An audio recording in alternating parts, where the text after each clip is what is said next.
I've been out here. I'm a newcomer. I've been out here 28 years, and it is my home. I fell in love with it. I'm a Texan. I grew up in West Texas, but the Trans-Pecos has been my home for a long time, and I find myself serving as an ambassador a lot of times for the Trans-Pecos, because a lot of times we are outnumbered legislatively, populace-wise, etc., and people forget about us. And so we have to speak up when we can.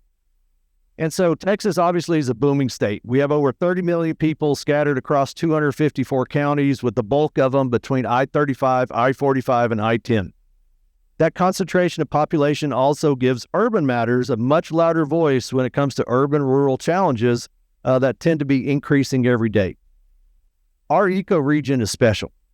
Of all the ecoregions in Texas, it has one of the most highest biological diversity, and is heavily influenced by the contrast of elevation in our basins and ranges. From desert grasslands to cienagas to ponderosa pine forests, over 2,000 plant species, 500 bird species, 170 species of reptiles and amphibians, and over 120 mammals. And this is a desert. Most people don't think about all this diversity in the desert. But really, over the last 3 decades, we've seen a lot of challenges, a lot of changes coming our way. Recent challenges: energy sprawl, the border wall, AI centers, climate change and prolonged drought, light pollution, groundwater shortages, aging water infrastructure, and then a variety of emerging wildlife diseases such as chronic wasting disease, New World screwworm, Mycoplasma ovipneumonia threaten our livelihood, our heritage, and our economy. Texans need the Trans-Pecos to seek adventure, explore their history and culture, for agricultural and economic prosperity, and to find reprieve and spirituality. Today, we're going to explore some of these challenges. This conference is meant to be a conversation, not a monologue. So that requires your part. Y'all outnumber us, but we are here for you. Over the last 10 months, again, we have been preparing to develop this program and talk about all these challenges. As natural resource professionals, and if you don't mind, if you're with Parks and Wildlife, BRI, or TWA, please raise your hand. All right, and there's other conservation professionals in this group also. Our whole job is to help you manage the resources that you have. We're here to help you be the best stewards that you can, and so that's what this whole conference is about. And so again, we expect participation and engagement. So let's get started with our first panel. And I'll introduce the panel speakers, and then they'll come up to the stage, and then Jim Bradbury will take over from there. Our first panelist is Judge Greg Henington, who was raised in Gatesville, Texas. He has a BBA in finance from Texas A&M and an MBA from University of Dayton. Most of y'all know our judge because he's very active. He's had multiple terms here in Brewster County. He oversees Brewster County Commissioner's Court.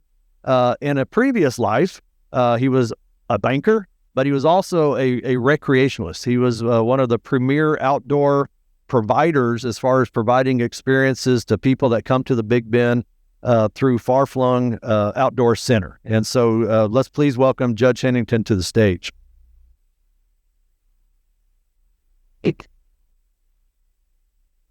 Our second panelist, if you spent any time over the last 30 years in Big Bend National Park, he really needs no introduction. That is Raymond Skiles. Raymond has been a wildlife biologist at the park for over 30 years. He is recently retired, but he stays pretty darn busy in his retirement. He is one of the best naturalists you'll ever meet, and such a great resource as far as the natural history of wildlife and natural things in the Trans-Pecos. He and his family own a property on the Rio Grande directly outside of Langtree. And so please let's welcome our good friend Raymond Skiles. And lastly, if you ever have eminent domain challenges or anything like that, this is the guy you need. Jim Bradbury is a friend of mine. Had a great hunt with him about 10 years ago chasing blue quail.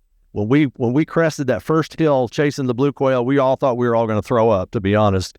But he was a lot of fun to hunt with, and beyond the hunting, he knows agriculture law, he knows environmental law, he knows eminent domain, and so he is a premier authority for the issues associated around the Big Bend Wall and eminent domain. So please welcome Jim Bradbury.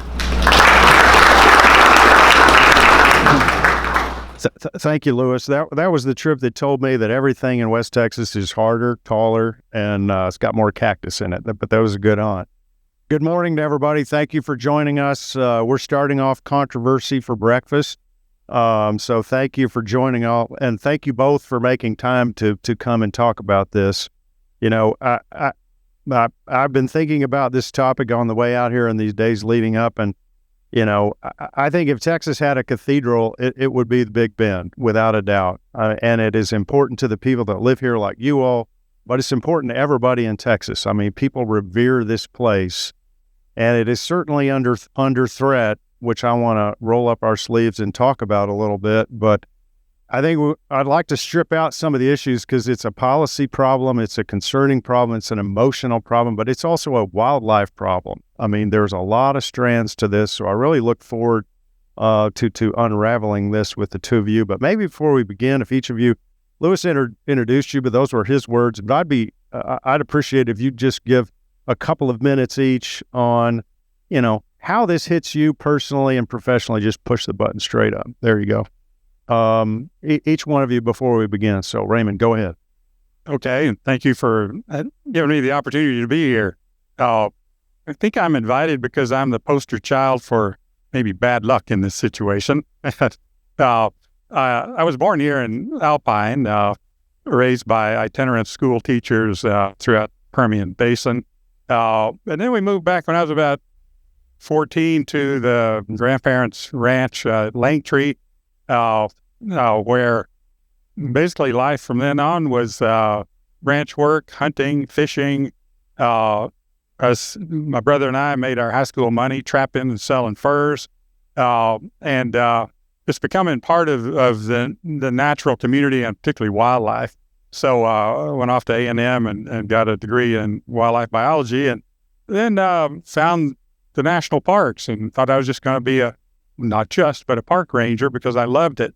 And then I was told, well, you have a degree in biology. Why don't you be our first wildlife biologist at Big Bend? And I said, sure. And so for 30 years, that was the job. Right away, black bears coming on the scene, big mountain lion research projects, and on and on and on. So that's the career part. Now, the family part, today that, well, it was 4 generations that first came out there. I'm the third owner owning the property. And now the border wall is coming through it. Got letters from DHS that are pretty aggressive saying, you know, either agree to it or negotiate an agreement, or we're going to take it and come right through with a 180-foot wide swath of country taking for whatever we want to build. And so, yeah, we're losses in many ways. The national park, treasure of my life, really, the homeland, and the culture and history out here that I feel like I'm part of. Correct? You know, you have 2 Aggies up. So I came at it as a little different way. I grew up in Coryell County, went to A&M, got out, worked for a little bank called Chase Bank. But in 1992, I decided that I would come out to the Big Bend. I had been coming out since I was in high school in the late 70s, and said, you know, I think I'm going to make a living as an outfitter. So for about 32 years, my wife and I owned an outfitting business in the Big Bend. So we're quite familiar with the park and the canyons of the Big Bend, and thought we would just ride off into the sunset. James King talked me into selling the business, and I was going to ride off in the sunset, and then some dummy decided to run for judge, and so here we are. But my background is really on the business side, not so much on the wildlife or natural resource side, but have come to understand it and love it over the years of being here in the Big Bend. So we've got some challenges, and we'll talk about them this morning. Yeah, well, thank you. To that point, let's get to it here on consultation questions. And Raymond, first to you. You know, you had a long career, as you mentioned. Can you talk about the sort of over time, the park's relationship with Customs and Border Patrol and their presence in the park? And then, how's that changed over time from your perspective? Sure. When I first came out to the park, that was actually 1979, there were typically 2 U.S. Border Patrol agents stationed in the park, living in the park, and one customs agent. He mostly chasing anybody might be smuggling drugs, the Border Patrol folks for most everything else. And over the years, it stayed pretty steady that way. However, after 2000, 2001, lots more funding coming in for Homeland Security.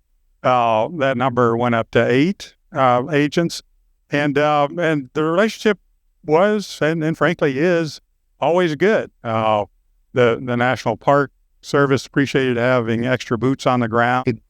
Border Patrol, was working with the park rangers because they're all law enforcement, and funding started to come in for the national park to spend on drug interdiction and that sort of thing. So they worked very closely together. Personally, they were my neighbors and friends. And so, we felt like it was a common mission. In 2002, I believe it was, nationwide, the agency signed a memorandum of agreement that just kind of outlined how they would work together to achieve both agencies' missions while not, degrading or taking away from either one's. The one point I really want to emphasize here is that being on the ground with those folks, the ones who knew the country, knew the problem, knew the issue, here's what I heard over and over and over, that the Border Patrol agents said they were here to clean up the mess that Washington failed to address. Policies in Washington, they said, are what makes all the difference. That's what's going to dictate what's happening on the border. And, whether it's swung one way or another, those are the guys and women that had to deal with the residue of that. And for many of them, they thought their highest purpose was saving people that were trying to cross the desert and, could end up dead, as they occasionally do. So that's my experience, and I think it's still the same way. It's not the locals that are driving the border wall issue. Before I go to Judge, Raymond, can you just comment? What is, you were there a long time. Can you give some perspective of the volume of traffic coming through there, people coming over the border? How big of a problem is it, or what did you see? Well, frankly, during all this time, we had what I call 2 different kinds of folks coming across the border, sometimes illegally, sometimes legally. First was the local traffic, I'll call it. Folks who, had ranchitos on the south side of the border, and sure enough, their horses, cattle, and burro would be roving on both sides, and they would have to come over and get them and take them back, or folks that would come up and work at one of the concession companies in the park legally, but going back and forth to one of 4 different communities on the south side of the border. They were benefits. Did they all have their papers in order? I'm not sure. The Border Patrol learned to discern between that and recognize that their bigger mission was, yes, the folks who were trying to come in and stay in, and those that were obviously smuggling, contraband, illegal substances. And frankly, in my experience, not being for the most part, I was for a few years a law enforcement agent, it was always just a low ebb. You might hear about something that happened last week, or a group, that came through or got caught at the checkpoint a couple weeks ago. And even as things ramped up, and yes, the worst of it was basically 2002, 2003, again, because of Washington's neglect. There was more going on, but our operations went on, as normal. We never had any visitors nor staff that reported any kind of a, feeling of risk or threat. Frankly, the folks that were illegal didn't want to be seen. And for the most part, they weren't, unless you were searching for them. So during that time, there would be some pretty large groups occasionally. Shocking to realize that even buses were coming up to villages over really rugged dirt roads, and maybe 30 Salvadorans might come across, and the first thing they would do is find somebody with a green uniform and say, "We're presenting ourselves, take us in." So looking at the statistics now, even through that bad time, the Big Bend sector was, I believe, no more than 2% of the entire U.S.-Mexico borders numbers. The border's 2,000 miles long. The portion of the Big Bend sector, anyway, is about 300 of that. The greater Big Bend, including Big Bend and Del Rio sectors, is about 500 miles. And so a quarter of the entire border typically had, 2% or less. Narrow that down to the national park. Through all those years, it was far less than 1%, actually about 1%, 1% of 1%, 1/100. And so, it case cannot be said that relative to anywhere else, this was a high traffic part of the border. Thank you, Raymond. Judge, go to you. I mean, as you've probably learned by now, it's not always fun being an elected leader during times of stress. And in terms of consultation, I want to ask you, I mean, the federal government posture has obviously changed in the last 18 months or so towards this particular region. And I mean, could you talk a little bit about the consultation, the contact that you're having with Customs Border Patrol, Department of Homeland Security, talking about this? Obviously, there's a lot of intensity and magnitude of emotions here, but I'm curious to know from your role what that consultation is like.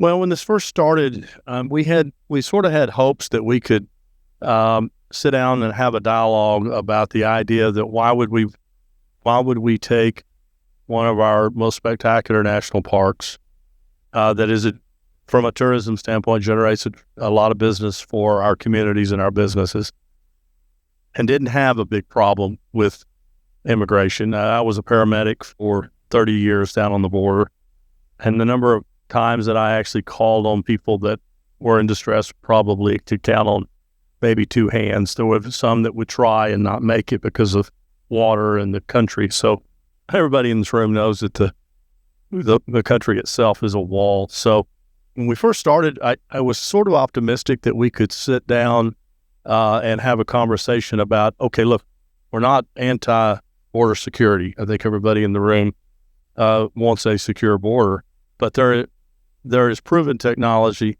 There has been existing technology that our law enforcement people have been using for years. We know the country better than anybody flying in from Washington. How about a little dialogue? And I think that's probably the thing that's disappointed me the most. I do meet every 2 weeks with the CBP people out of Washington and the local sector chief here in Border Patrol. And I think sometimes I'm a little slow, I think, as I get a little older, but it kind of dawned on me yesterday. We had a meeting yesterday, and it's like this is sort of like a Chinese water torture now. We're just getting drip a little bit at a time with not any real. We were hoping that they would roll out a plan, whether we like that plan or not. We kind of, here's our plan, here's what we're going to do, and yet what we have been finding is that we're getting it in little pieces and not all that accurate to begin with. So we're not going to stop having conversations. I don't think you get anywhere with shotguns and screaming and yelling, but I think what I would challenge everybody in this room to think about as they go home and back to their home base is the decision making is in Washington, and it needs to be hard pressed into Washington. The contractors here on the ground, they're not, everybody's upset about that. They're here to do a job that they've been tasked to do. They're not the decision makers. The decision makers are in Washington or in our state government. So frustrated, more frustrated today than I was even 6 months ago. But we continue to work on it. We're hoping that we can still have that dialogue and show some ways that we can protect the border and not destroy a national and the economy that goes with that.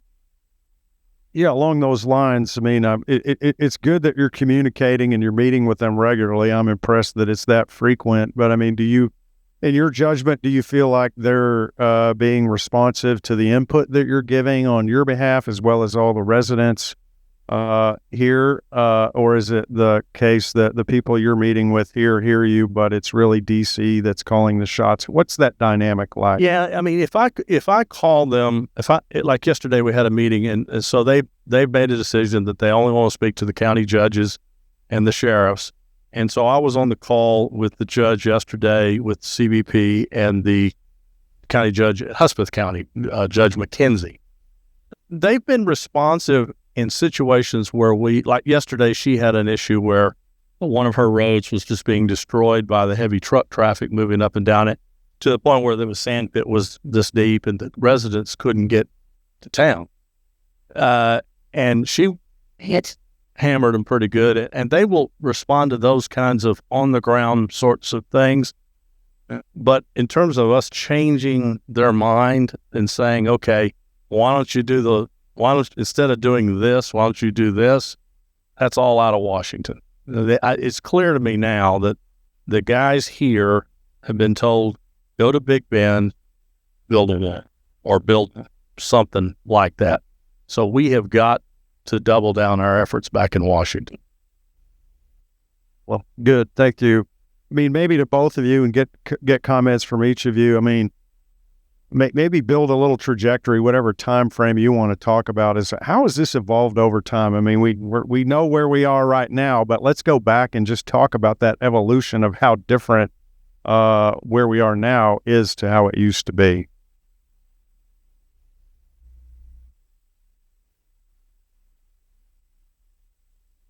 Well, how it used to be, of course, that puts a time scale in front of you. But I'll just go back, a decade. There was a previous time when, the border wall was conceived.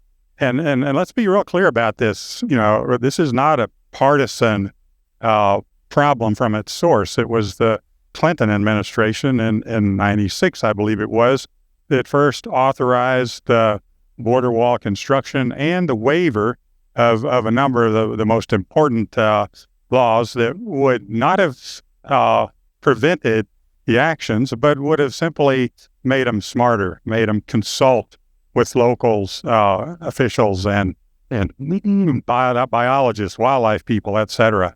And then it wasn't until the early 2000s that same law was added. It went from a handful of laws being waived to 31 of them, I believe. That was under the Republican George W. Bush administration. So that's where the foundations are. But back in, I believe it was 2019, 18 or 19, the specter came over us. Most of the emphasis was further out west, actually where the potential of border wall making a difference, being a good deal, might have been real.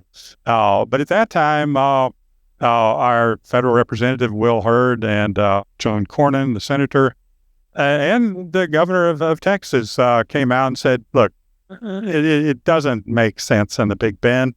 We've already got 100-foot to 1,500-foot cliffs, rugged country, no roads on the south side, very little on the north side, and it kind of just went away. The big difference now is that the folks in those same positions are quiet. We're not hearing from them.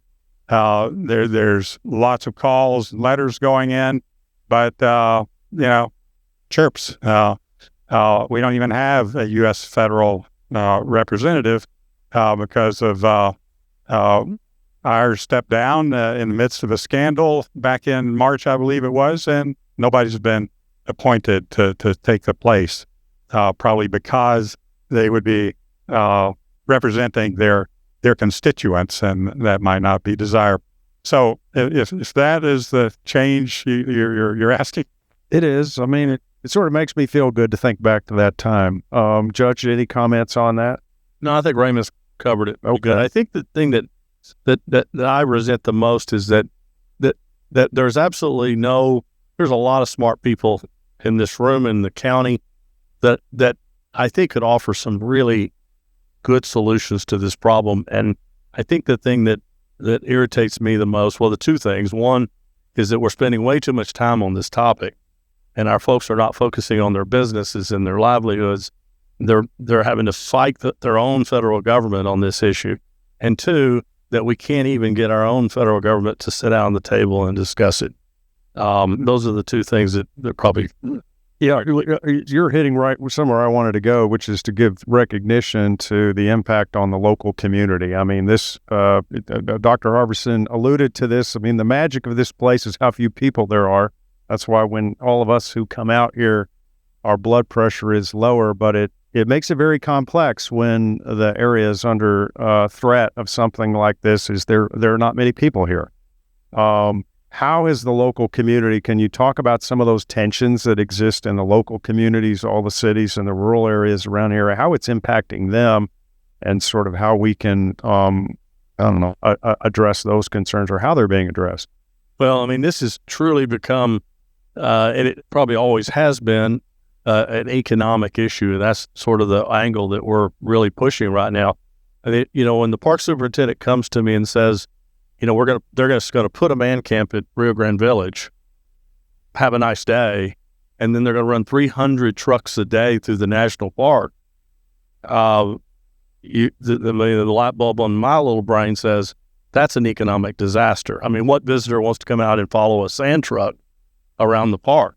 Not to mention all the other risks associated with it. So this is a very, I mean, the problem is we really won't know for a little while how it's going to impact our tourism or our economy, but I don't want to wait around to find that out. So we're really pushing it on hard front to make sure Washington and the state of Texas understands this is an economic outfitters, people who are in our tourism economy, but that trickles all the way through restaurants, lodging, all of that sort of thing.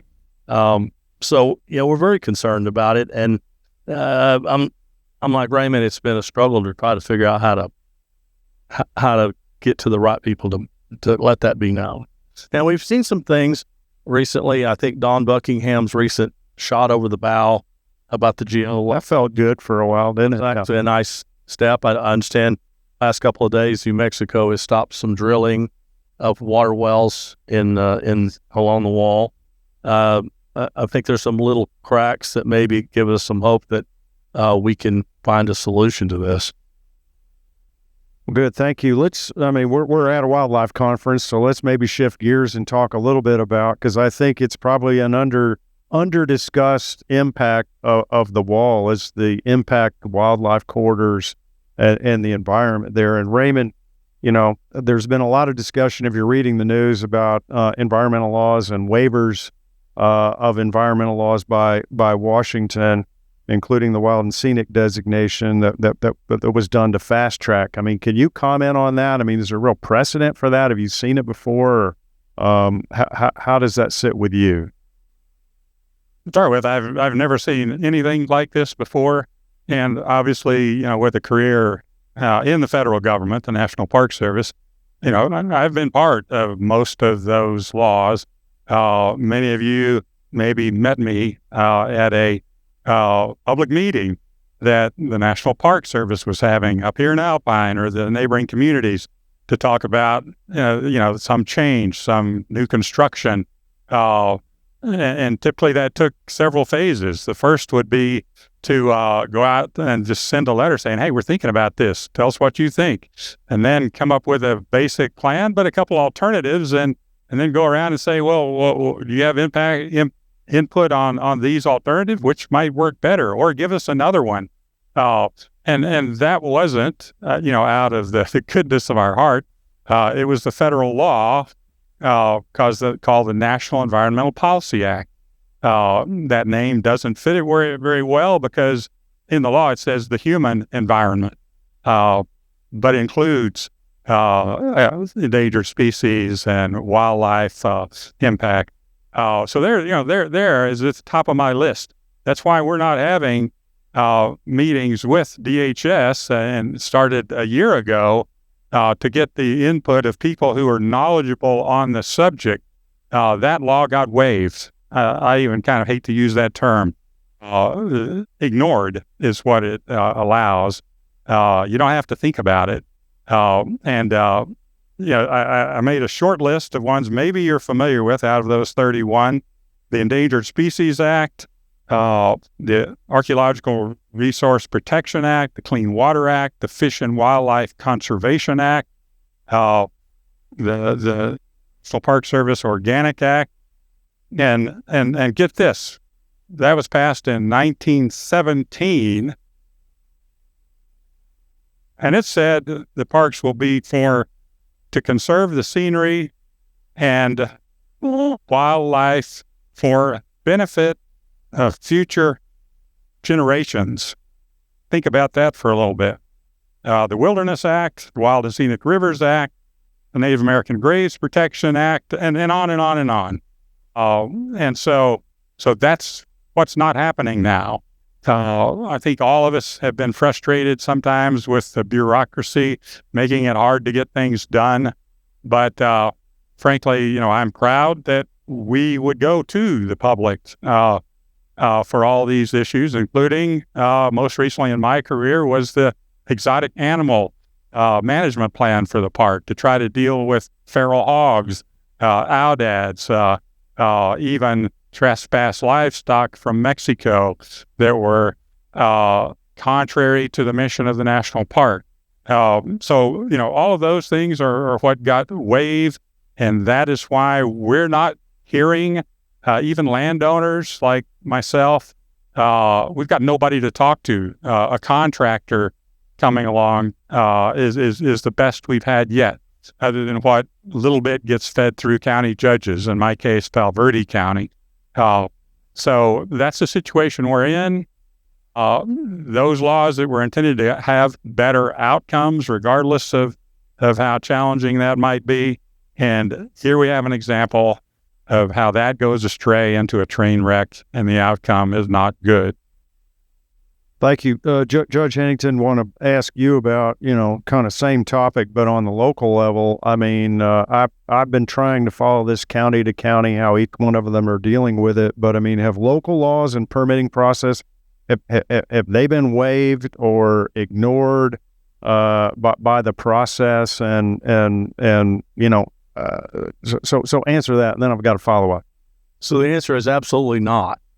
We haven't waived any of our regulations. No, we don't have a lot of them because as a county, we don't have the, we're sort of a subset of the state. But I will say emphatically is your commercial trucks need to be properly licensed, inspected.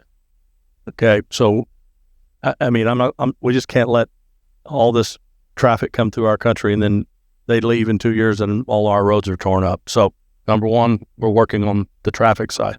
2, groundwater. We have a groundwater district. We have groundwater rules. We're expecting and demanding that those to be followed. And the good news is that the park has indicated that they've got some precedent. Well, they did before all this happened. They used our groundwater district for that permitting, and they asked us to do that again. So we're hoping we can use the groundwater and then septic tanks and human waste disposal.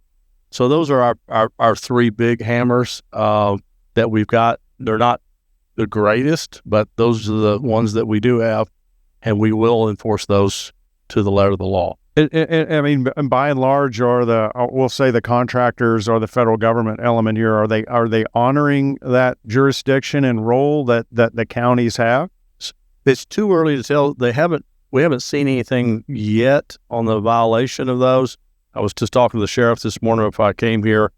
As I come to work every morning, there's a significant increase in truck traffic going on 118, which really was designed for a tourism economy, not an oil field economy. And so there's been some heavy trucks moving up and down the road. I've had a couple of breakdown on the road, and that's going to happen. I understand that, but so far I haven't heard anything. But we're watching. Well, so far so good. How about? I mean, obviously, as big as this project is, I mean, it's impacting multiple counties. How are you interacting with your counterparts in the other counties that are impacted? Well, each county is unique. There's no doubt about it. Judge Portillo, Judge Evans, Judge McKenzie, all of us along the border have worked. We frequently talk to each other about our particular issues. I think it's been clear that there's been one voice that has opposed this wall from the day one, and that's pretty much all the county judges and sheriffs along this border corridor. I think one of the things I want to say, though, I want people to think about. So we don't have a lot of vast places left in this country, and this is one of them. This is a corridor of a place that people could come out and find a solitude and a wildlife and experience the outdoors. We don't have a lot of that left, but I want people to imagine you put in at Lajitas on a South Atlanta river trip, and today you can go 21 miles through Santa Atlanta Canyon and experience one of the last truly remote wilderness experiences in the lower 48. You can do that in Mariscal Canyon. You can do that in Boquillas Canyon. Now, in today's world, you're looking at putting in at Lajitas, and as you float down that river to the canyon, 9 miles. It's 9 miles before you get to the canyon, Santa Atlanta Canyon. On your left will be a fence 6 foot high with a top railing, and a road follows that fence all the way down to the entrance of the canyon. Now, what kind of a wilderness experience is that? Okay, what does that do to the vastness and the experience that people, and do that in Mariscal Canyon, and then do that again in Boquillas Canyon. And when you start thinking about how that's going to take away from the experience, guys, if we had 1 million people moving across the border and we couldn't stop it, that might be a different issue, but we don't. So we're going to build a lateral road along the river in the floodplain.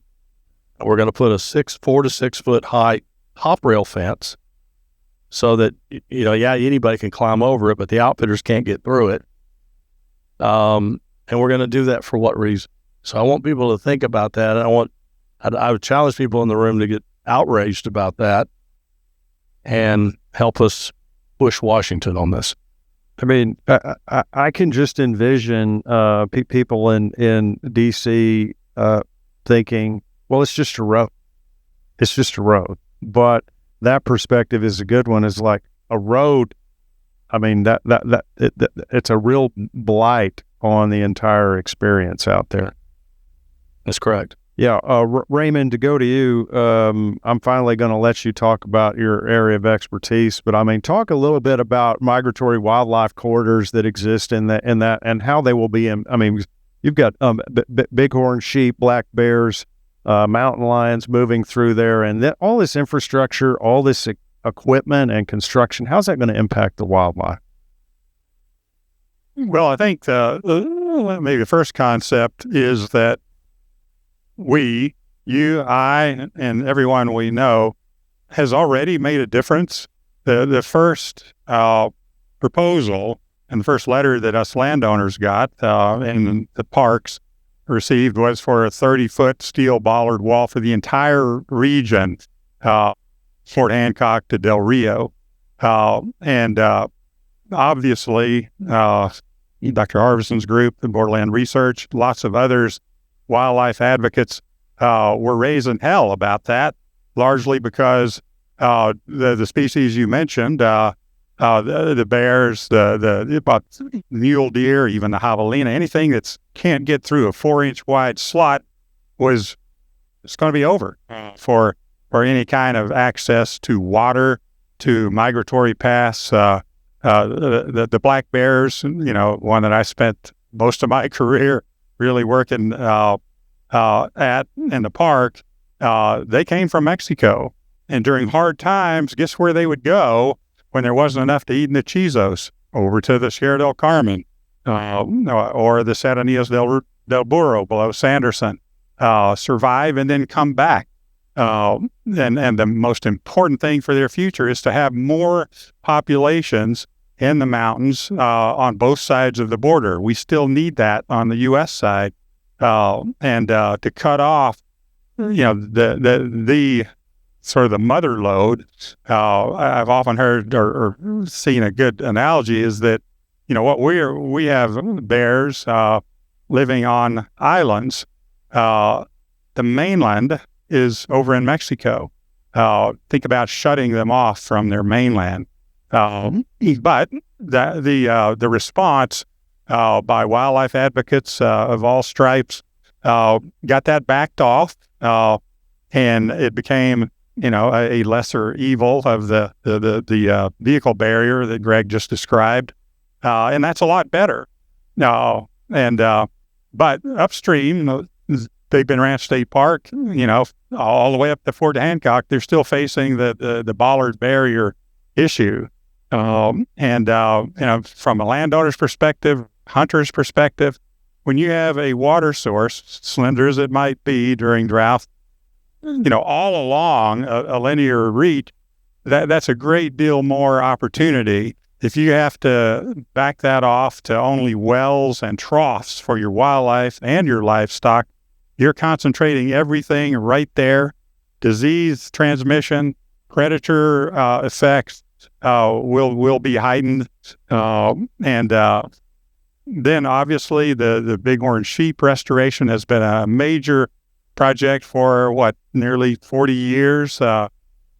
Success for the most part, but slowly. Now they also are transboundary in the Big Bend Ranch State Park and upstream across from the Chinades.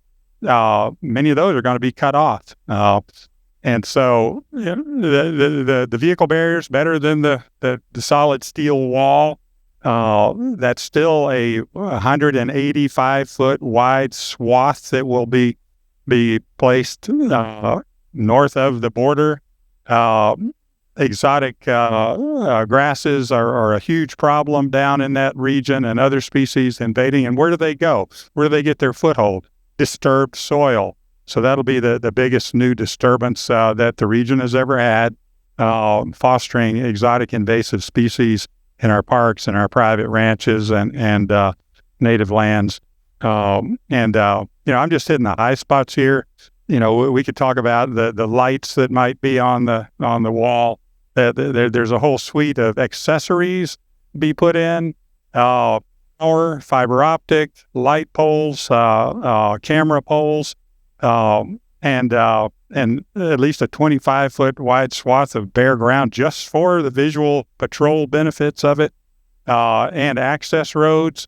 We rarely talk about all the new roads that won't be along the barrier, but that will be built through properties that aren't even on the river to get to it and maintain it. So I could go on and on. That's a start. I wanted you to take a big swing, and you did. Thank you for that. Last thing, we're going to go to some questions here from the audience to hear from you. So we've got a microphone. So if you've got a question, raise your hand, and we'll get to the microphone. As we're gravitating, Judge, I'd just like you to make a couple of comments. I mean, we are heading to a more difficult time. I mean, lawyers are getting involved, right? Landowners are being told the phrase one of you uttered, if you don't agree, we will take it. And nothing sends bigger chills down my spine for Texas landowners than that. Can you talk about that while our first question is raised? I mean, where we're headed with that? Well, I mean, the landowner situation is rough, and I know folks are are really fighting back on it. I don't have a lot of new information on that. I will tell you that it sounds like we're sort of down in the dumps, and maybe we are frustrated, but our foot is not off the gas on this issue. And we were going to continue to keep our foot on the gas until we get some resolution to this. And I wish I could answer the private landowners thing, but I think everybody out there, from No Big Ben Wall to the coalitions that have been formed around private landowner rights, are doing a great job. Well, it's good. It's important because, I mean, some of this problem, we're all bearing it together, but certainly when it comes to taking one's own private property, that is something that's a lonely experience to have to go through. Questions? The question, where you at in the first Trump administration, they contracted us, they spent a ton of money building the drone fence rather than a physical fence. And it seems to me saying no without an alternative is a no-win proposition.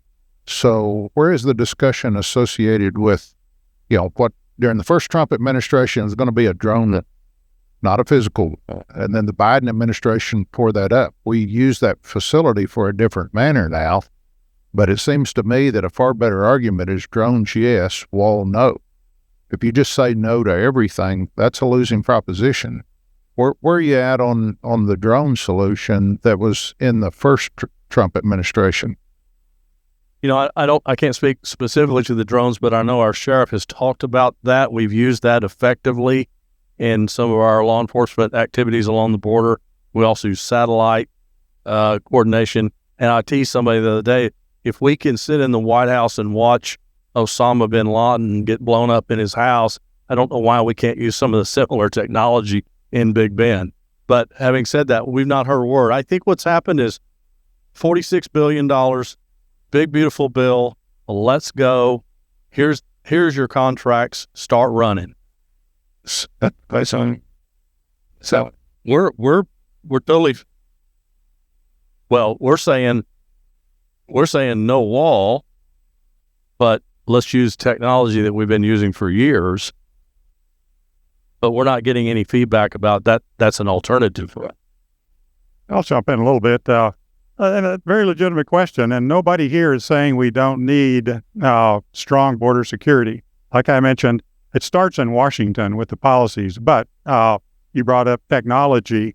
And Thaddeus Stevens, the Carroll County Sheriff, has been a leading advocate for that alternative. He calls them Predator B drones. He's familiar with them from military use and a little bit within the Border Patrol, which he's retired from, now county sheriff.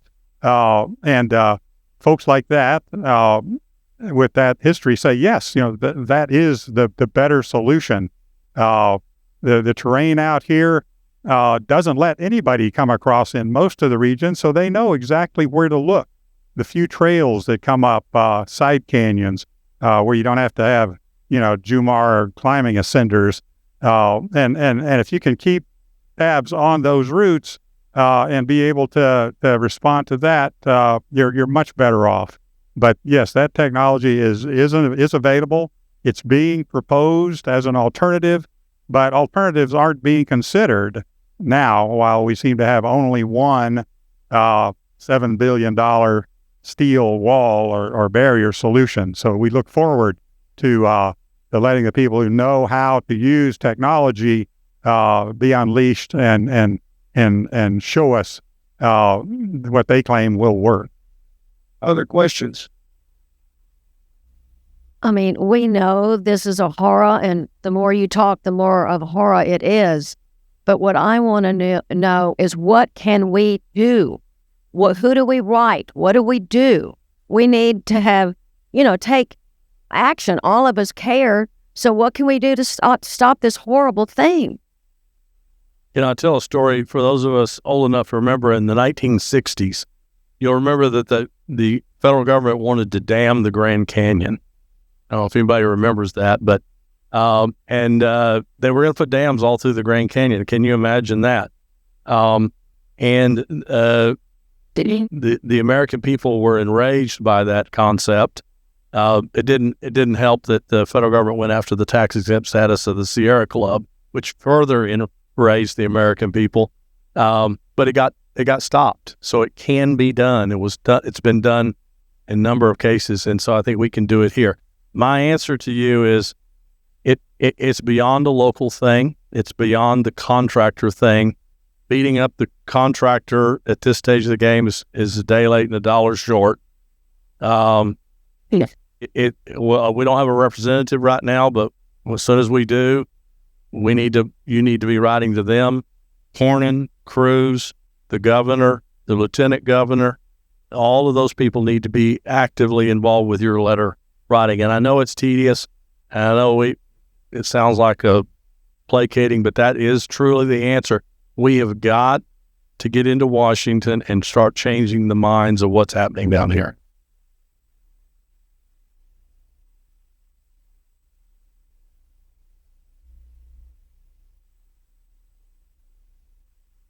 Well, your senator, you've got Cornyn, what's left of Cornyn's term, but don't rule him out. So keep writing him. You've got Senator Cruz.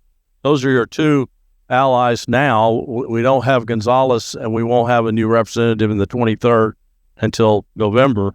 But it doesn't hurt to keep bringing them in the loop. They're aware of it.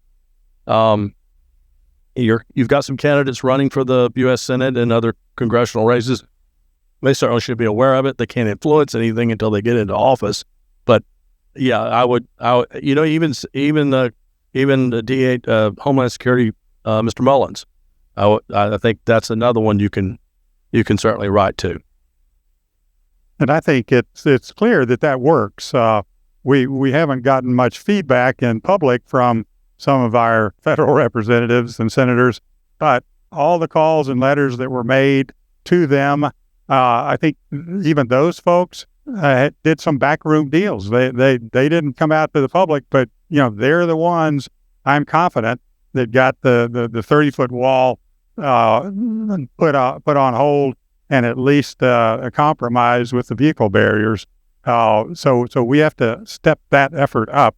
Now, there is one other avenue that I hope might be effective before it's too late, and that is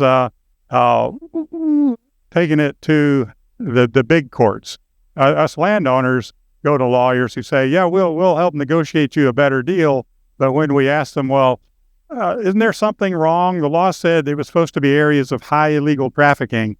There was supposed to be area-specific analysis to demonstrate the need for this resolution. Those things aren't happening. Can't somebody, i.e. a judge, say, look, back off until you have met the criteria that allows the waivers. And there are a couple of lawsuits. I know one that's about to be filed that is not just, the locals trying to get, a higher price for their land. It is to hopefully get at least a stay of work while maybe they're required to do that due diligence that the law required in the first place, and nobody got around to doing. So let's hope for that. But your calls, your letters are what is the biggest potential to make a difference. Hi, I'm Yolanda Alvarado. I'm with No Big Bend Wall, and I can answer a lot of these questions at our table out here when this is over. But I do have a question for you. They are already clearing land in Santa Elena Canyon. They're already moving in. What kind of migratory disruptions will we see just from that construction already? Are you speaking of wildlife? Yeah. Oh. Well, they're already clearing swaths of land through floodplains. I don't know if you've seen the news lately. It's about to hit pretty hard, but they've been there the past couple days. Are we going to see wildlife disruptions just from that? And I want to know what to extent are we going to see just from that damage that's already being done? Well, that is in the floodplain. It is riparian environment. That is not the dry desert with cactus. It's where the trees are, the deep soils there with some water in the soil already. So that's the highest value wildlife habitat that we've got, and they're literally bringing it down to powdered dirt. So I think that speaks for itself. Now, that is the first place that they are also destroying federally listed threatened species habitat, the yellow-billed cuckoo, cousin of the roadrunner. That is the area that they are identified in the national park. And so the dozers are going to be taking out that habitat without the waivers of the Endangered Species Act. There would have at least been a discussion about it. Can you go a little further to the north and avoid that habitat? Are there some mitigations, like doing it, a little further past the nesting season? But no, ignore all that. Not a problem. Bulldoze down that species habitat, and that's exactly what's going on. So that's the top answer.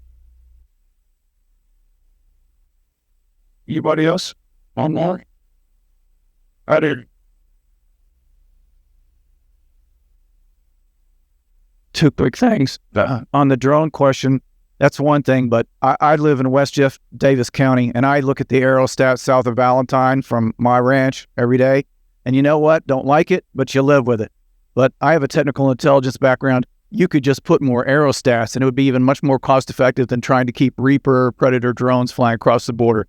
Much more effective. And the type of sensors that exist today in infrared and other spectrums, you could have a huge deterrent effect. Number two is, worst case scenario, a lot of this gets built. Maybe you can drag time out for a while and outlast this administration or whatever. My question to you is, if some of this is built and a new administration comes in and, God willing, it gets pulled back out again, how much more of an environmental impact is that going to have trying to go in and spend billions more removing all this stuff if it eventually gets built and then overread?